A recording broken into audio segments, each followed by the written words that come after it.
Mekawi Amouria ou le silence des braves. Né en 1927 à Oued El Taghia, dans la wilaya de Mascara, Mekawi Amouria grandit dans une Algérie sous domination coloniale. Fille de Mekawi Faraj et de Ben Mira Sherifa, elle apprit dès son jeune âge la valeur du travail, du courage et de l'attachement à la terre. Elle devint plus tard l'épouse de Mekawi El Hadji Youssef et la mère de 4 enfants, Mekawi Er, Ben Aouda, Hamida et F. Mais au-delà de son rôle d'épouse et de mère, Amouria fut aussi une combattante de la résistance. Lorsque son père, son frère et son cousin partirent en France, elle assuma seule la responsabilité des terres familiales.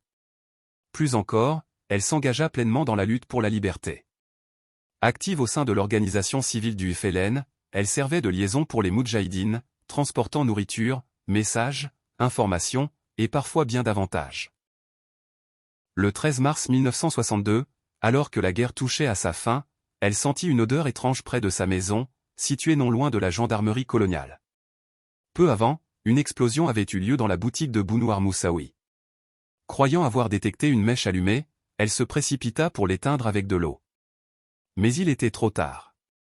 La bombe explosa violemment. La porte vola sur elle.